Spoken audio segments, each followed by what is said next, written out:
¿Qué tal, chicos? ¿Cómo estáis? La verdad es que yo muy emocionado por tener la oportunidad de compartir. La verdad es que es una de las cosas que más me gustan, ya me conocéis. Y más si lo hago en familia, con amigos, en casa. La verdad es que es un privilegio poder estar aquí con todos vosotros. El título de hoy es Reset.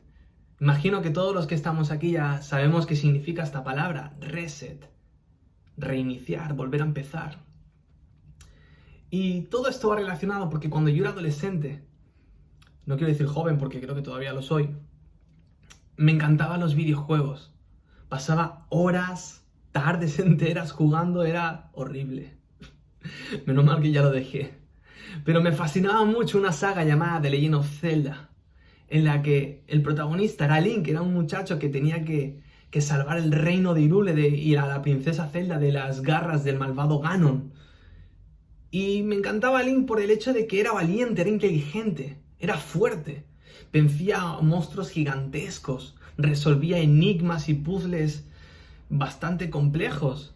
Con Link podía viajar por lugares infinitos, tenía 1000 aventuras, era impresionante lo que podía hacer con este avatar, con este personaje. Pero lo que más me gustaba era que con Link nunca perdías, nunca. Porque constantemente tenías la oportunidad de guardar partida, como en muchos otros videojuegos. Y cada vez que te enfrentabas a un villano y él acababa con todas tus vidas, pues volvías otra vez donde guardaste partida y tenías la oportunidad de volver a enfrentarte al mismo villano. Y así hasta poder vencerle. Y digo, sería impresionante tener un botón de reset. O sería impresionante tener la capacidad de poder guardar partida en cualquier momento de nuestra vida. Y poder volver a enfrentarnos a gigantes que nos derrotaron. Y yo te pregunto, ¿qué cambiarías de tu vida? Porque seguramente algunos cambiarían el haber elegido una carrera, un curso, un ciclo que no les llena, que no les satisface. El haber elegido un trabajo. El haber iniciado relaciones que no les llevan a nada. Quizás otros cambiarían, no sé, el haber iniciado proyectos que no salieron bien. O otros quizás se arrepienten de no haber empezado un proyecto que se les ofreció, el haber aprovechado unos estudios. Yo creo que todos los que estamos aquí reunidos, al menos a mí, nos gustaría tener el botón de reset y corregir malas decisiones, incluso algún que otro pecado que ha traído desastrosas consecuencias en nuestras vidas. Y quisiera que me acompañaras a lo que va a ser el pasaje base del que vamos a estar hablando. Se encuentra en Lucas 8, versículo 26, y dice lo siguiente: y arribaron a la tierra de los Gadarenos, otras versiones dicen Gerasenos, que está en la ribera opuesta a Galilea. Al llegar en la tierra, Jesús y sus discípulos, vino a su encuentro un hombre en la ciudad endemoniado, desde hacía mucho tiempo, y no vestía ropa, ni moraba en casas, sino en los sepulcros. Este, al ver a Jesús, lanzó un gran grito y postrándose a sus pies exclamó a gran voz: ¿qué tienes conmigo, Jesús, Hijo del Dios Altísimo? Te ruego que no me atormentes. Porque mandaba al espíritu inmundo que saliera del hombre, pues hacía mucho tiempo que se había apoderado de él, y le ataban con cadenas y grillos, pero rompiendo las cadenas, era impelido por el demonio a los desiertos. Y le preguntó Jesús diciendo: ¿cómo te llamas? Y él dijo: Legión, porque muchos demonios habían entrado en él. Y le rogaban que no los mandase a ir al abismo. Había allí un hato de muchos cerdos que pacían en el monte, y le rogaron que los dejase entrar en ellos. Y les dio permiso. Y los demonios salidos del hombre entraron en los cerdos, y el hato se precipitó por un despeñadero al lago y se ahogó. Y los que apacentaban los cerdos, cuando vieron lo que había acontecido, huyeron, y yendo dieron aviso en la ciudad y por los campos. Y salieron a ver lo que había sucedido, y vinieron a Jesús, y hallaron al hombre de quien habían salido los demonios, sentado a los pies de Jesús, vestido y en su cabal juicio, y tuvieron miedo. Y los que lo habían visto, les contaron cómo había salvado al endemoniado. Entonces toda la multitud de la región alrededor de los Gadarenos le rogó que se marchase de ellos, pues tenían gran temor. Y Jesús, entrando en la barca, se volvió Y el hombre de quien habían salido los demonios le rogaba que le dejase estar con él, pero Jesús le despidió diciendo: vuélvete a tu casa y cuenta cuán grandes cosas ha hecho Dios contigo. Y él se fue, publicando por toda la ciudad cuán grandes cosas había hecho Jesús con él. Aquí vemos que Jesús y sus discípulos habían decidido ir a la tierra de los Gadarenos, de los Gesarenos, como dicen otras versiones. Esta era una zona llamada como la Decápolis, porque era una tierra formada por 10 ciudades. Era costumbre en esa época, por lo visto, poner estos apodos cuando se juntaban diferentes ciudades. Es como la zona metropolitana de Barcelona, que engloba lo que es Barcelona, Hospitalet, Cornellà. Pues este estilo geográfico, pues también lo aplicaban aquí. De hecho, cuando hablábamos de Sodoma y Gomorra, también era la Pentápolis, porque era una zona formada por Sodoma, Gomorra y otras 3 ciudades. Y esta era una tierra habitada mayormente por gentiles, pero había también muchos judíos viviendo con ellos. Aparentemente era una ciudad más en la que predicar. Jesús y sus discípulos venían de estar de aldea en aldea, ciudad por ciudad, alrededor de la costa del mar de Galilea, y habían tomado una barca y la habían cruzado para venir aquí. Habían pasado una tormenta bastante compleja, pero al final llegaron a tierra. Y al llegar a tierra, el primero que lo recibe, curiosamente, es un endemoniado. Estamos trabajando con el verso, con el Evangelio de Lucas, y es curioso porque en Mateo, este pasaje, este mismo relato está tanto en Mateo como en Marcos, así como en Lucas. Pero Mateo menciona que son 2, mientras que Marcos y Lucas 1. Entonces, lo primero que me llama la atención, ¿la Biblia se contradice? No, de ninguna forma.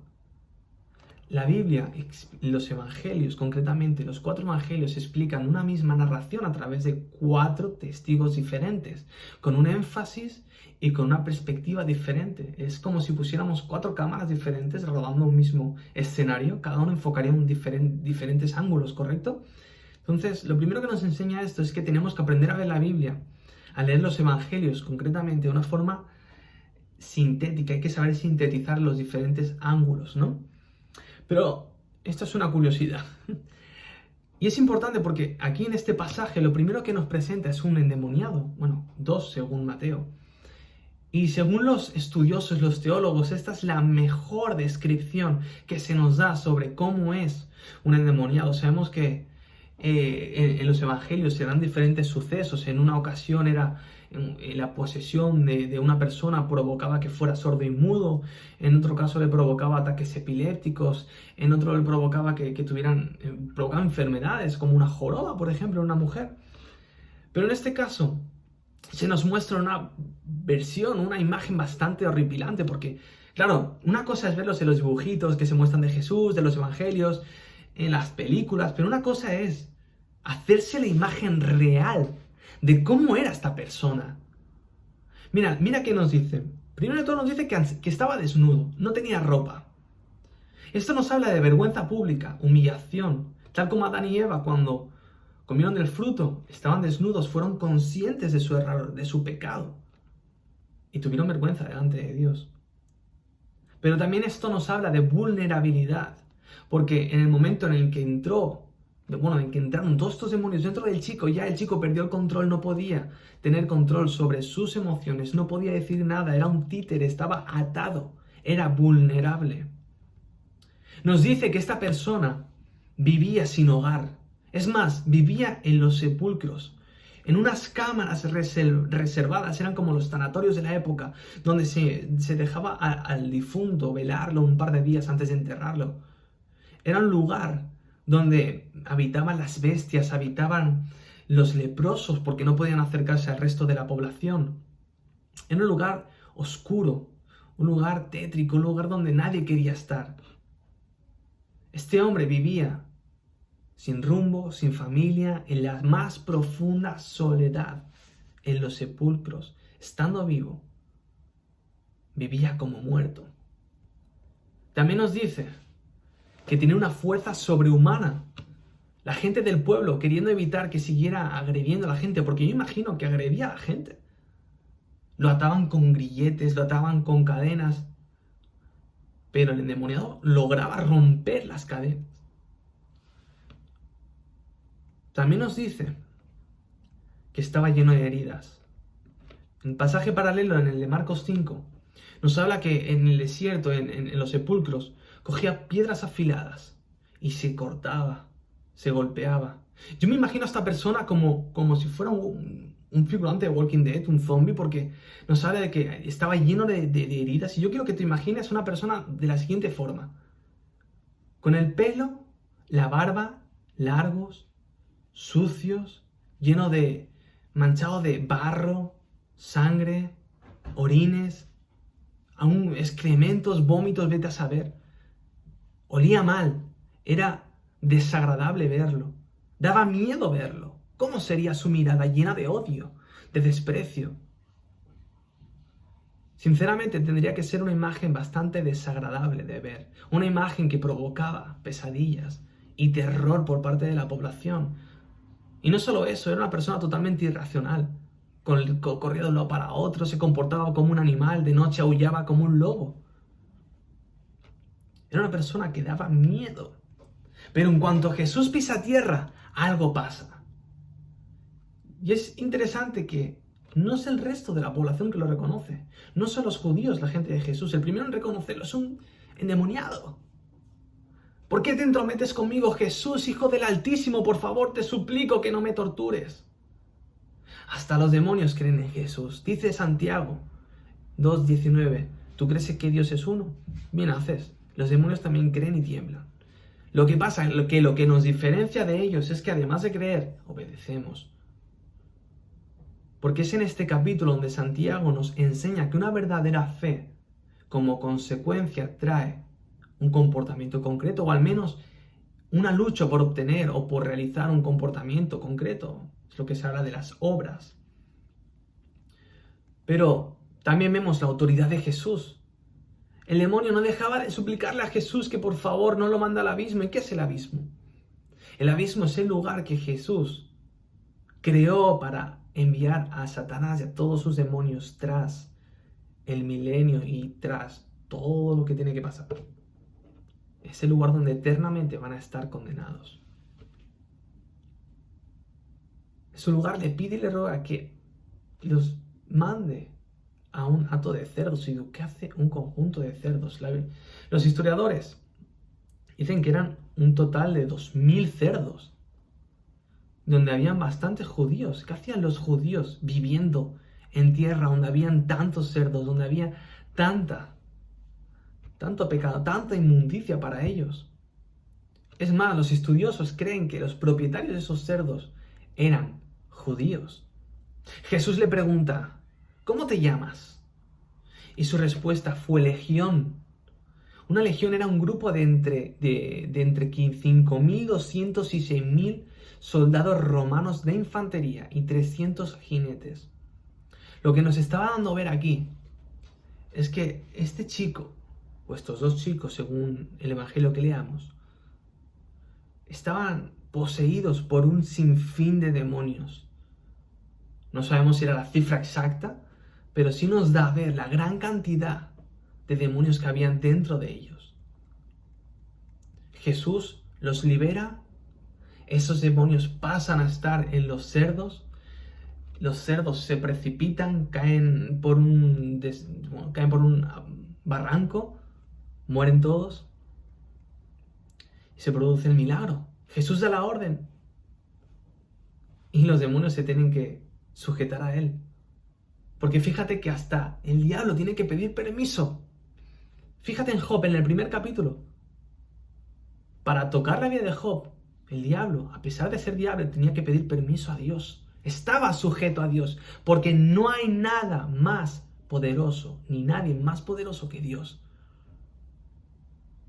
Cuando Jesús se dirige a Pedro poco antes de ser crucificado, incluso le dice Jesús a Pedro, el diablo ha pedido vuestras almas para zarandearos, pero yo he regado por vosotros.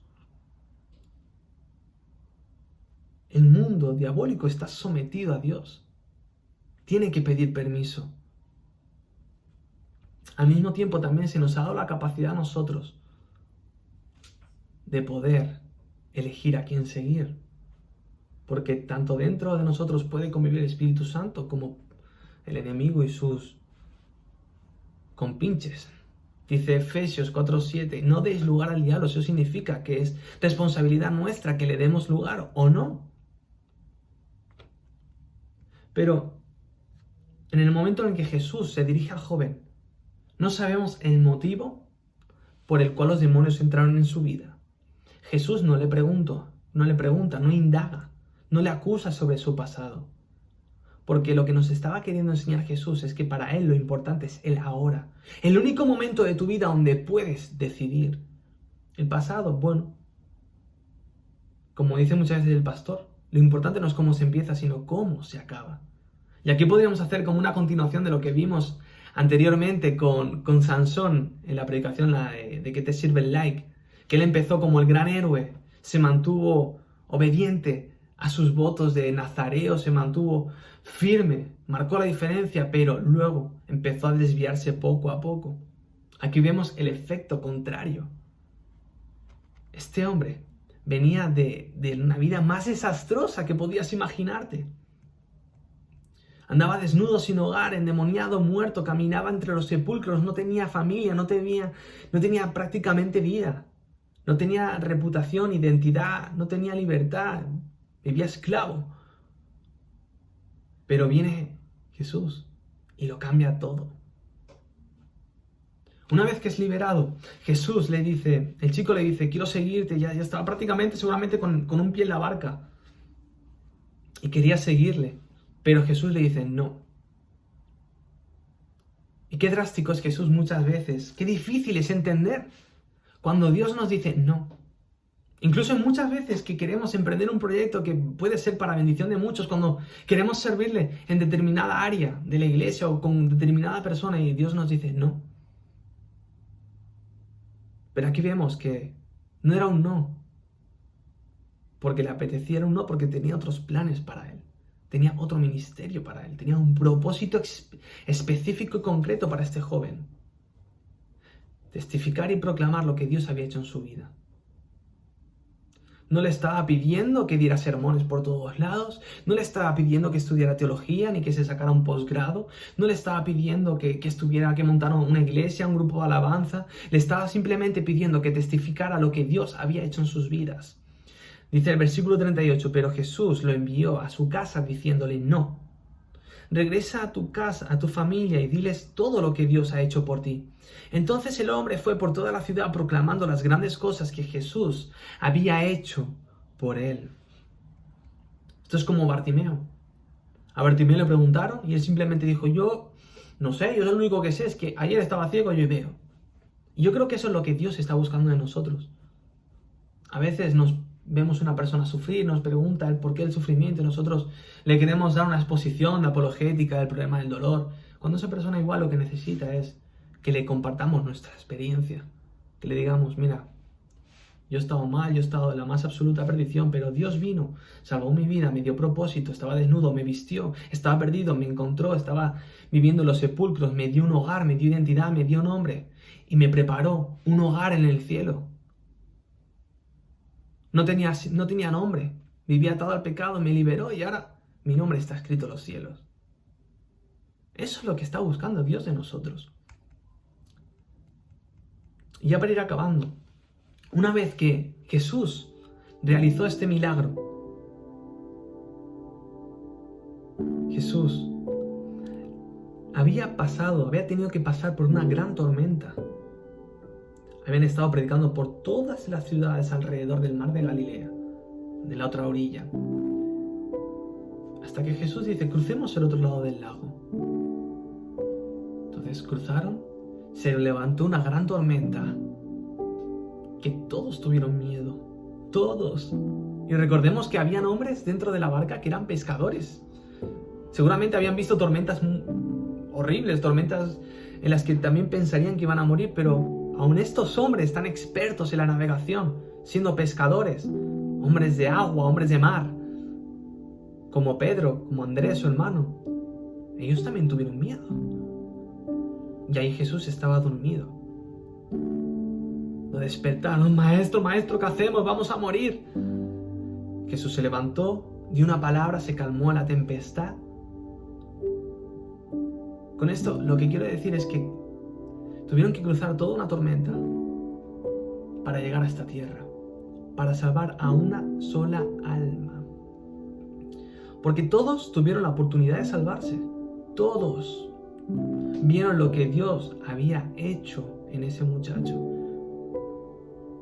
Dice la palabra que el mismo pueblo eran los que lo ataban, eran testigos de cómo era ese chico y cómo había sido su transformación después de conocer a Jesús.